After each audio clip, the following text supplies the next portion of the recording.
Hey guys, Chris from DSX Machina here with another bit of a tour. This time I have this extremely expensive and very old um, display cabinet. Used to have fine china and my mother gave it to me and now I use it to display all my miniatures. So this is something I used to do a lot. I still actually paint recently just because I was doing it for display purposes. But my first ones were these guys, my NIDs.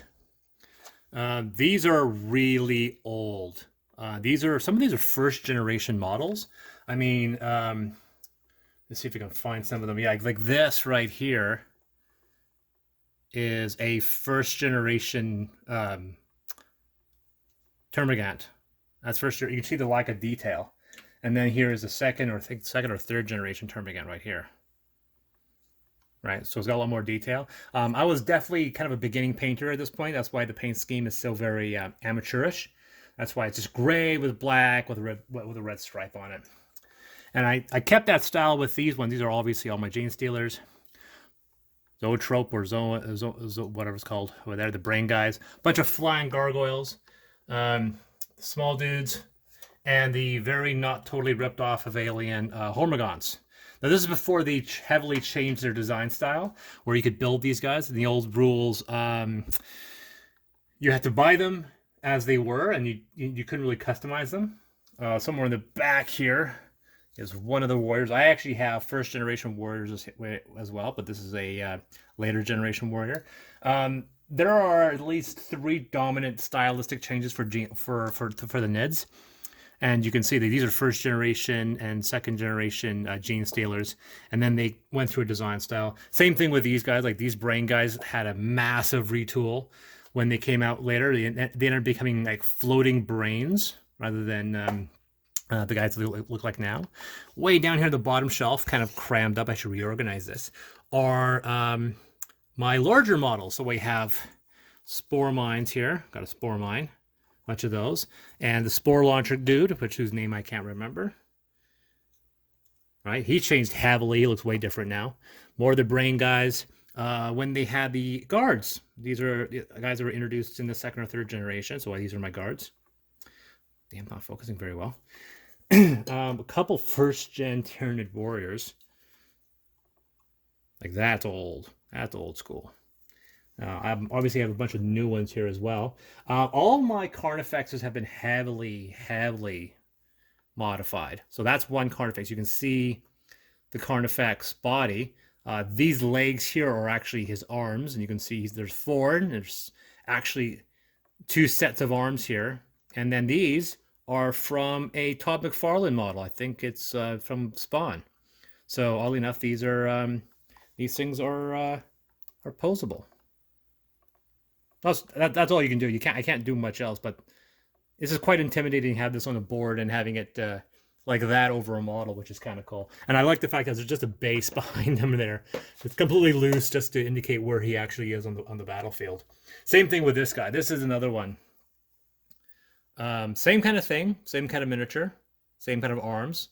And I have these kind of bizarre horns, which are his legs. And then, of course, because you can equip them with guns, I gave him a gun.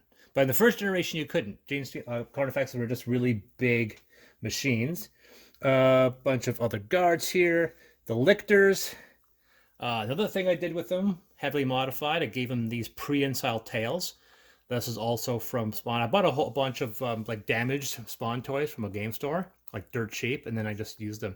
These are posable as well. I do believe that these are completely, it's got one of those wires in there so you can actually pose them. So I have 3 of them with 3 legs, and they're all different styles, but that's an old lictor.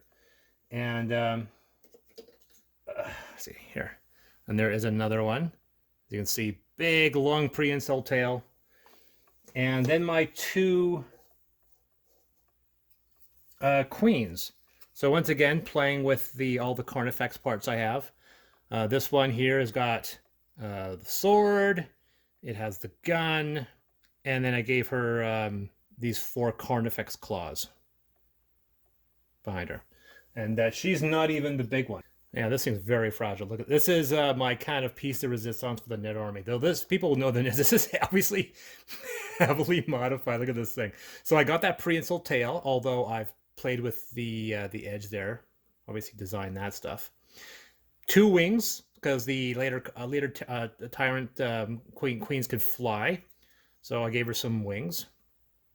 Gave her the guns, gave her a pose so she's actually flying on a base. And then there's kind of, it stands out, doesn't it? This is a sword. This is actually originally an energy sword from a Gundam. So in case you're wondering what that is, but yeah, that is just gigantic. But that's a conversion. Obviously, put her back down on the ground where she belongs. But that's my Nid army. So after the Tyranids, I moved into Tau. So this is my Tau army. I was a bit more brave when it came to the painting style. So these are all first gen, but Taus appeared later, so they haven't gone through much modification.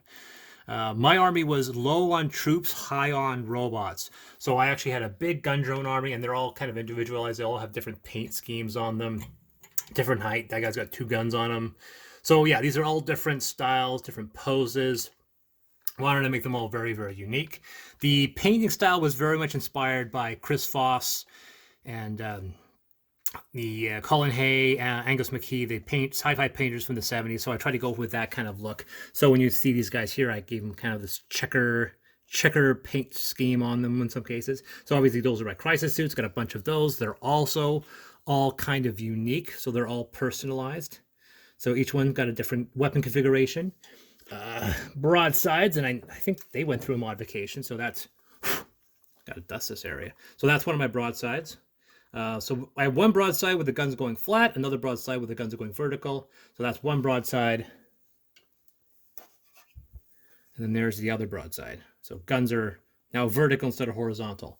That's not my only broadside, though. I actually have 3 broadsides, but I only paid for 2 because this is my other one. So that is, of course, not a broadside. This is just a crisis suit. This gun assembly is from, what's again, a Gundam, and it's actually posable because it came from a Gundam. So these weapons are completely posable. So that was a cool thing I did. So that's why I have 3 of those guys. They came out with a bunch of more modifications, so you can personalize your crisis suit. So this guy's been a bit more individualized. Oh, come on, focus. So there you go. That's one guy. So he has that smooth helmet, which is something that came out unique later. Then I came out with this guy who's kind of an officer. This one's from Imperial, from Forge World. So there's some forgeable pieces on there. So he's got this cool little backpack and his gun, and he's got a cool pose because you could do the pose now. The old ones you couldn't really pose very well. My commander, who's technically a commander, I think is a Farsight, but he's called Captain Soban, is a homage to Homeworld. So this is my my guy here. He's another Forge World. Now this guy's much more common, but I was very happy with the paint scheme on that. That's a very cool paint scheme. Then I have my heavily modified Devilfish vehicle. So that one has the doors open. This right here at the top that I'm holding on to it, that's another piece from a Gundam. I also added these little vents to the back as well. And I was really trying to push that kind of Chris Foss paint scheme. And that's, I think, the only guy whose head is exposed. The guy there. I don't like painting organics very well. This dude is my Hammerhead. And you can see heavily modified. This is definitely Kit Bash. This is another Gundam mech. So once again, it's completely posable. This gun is completely articulate. I also added these little extra thrusters in the back here. And then he's on a flying stand. And so forth. And there's a missile pack, which is another piece. And it's also, I can actually close that hatch up, which is kind of neat. This one, best conversion, the only really year I actually ever played a tournament. I love the antennas. Just good old-fashioned stretch sprue. Well, obviously you can see here I got over here. This is all of my Nemesis stuff, and it's kind of the evolution of my painting style. I mean, if you see the Nemesis review, you've seen all of these guys, and also obviously not these guys, because this is from the new set.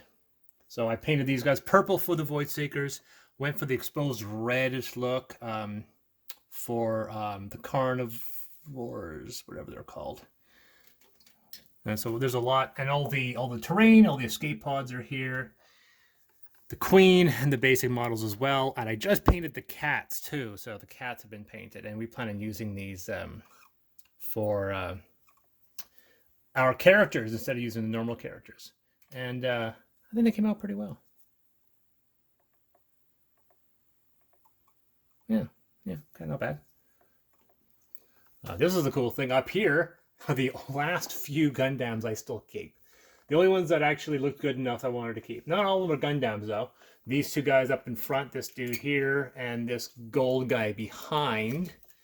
Those are from 5-Star Stories. Those are some of my favorite ones, but they are a pain in the ass to build. And everything else here are Gundam. No, that's not true. That's Front Mission. That's a Front Mission model. I actually got that from Hong Kong. And there's another one behind him, and then the rest are here are all Gundams.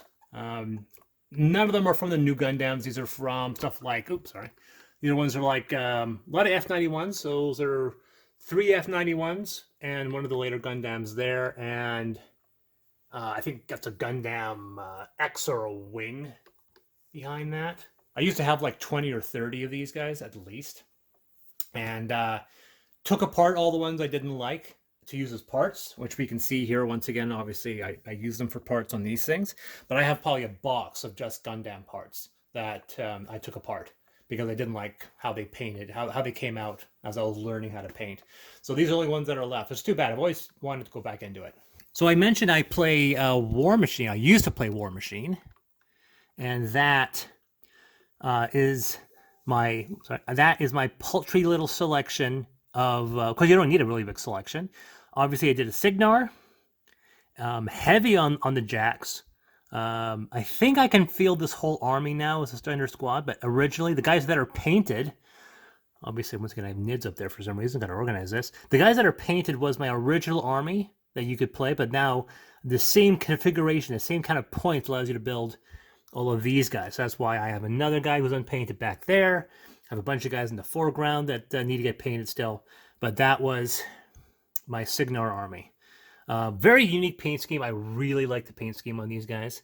As you can see, a purple theme, obviously a little homage to my Amethyst, but I put a lot of work into these guys.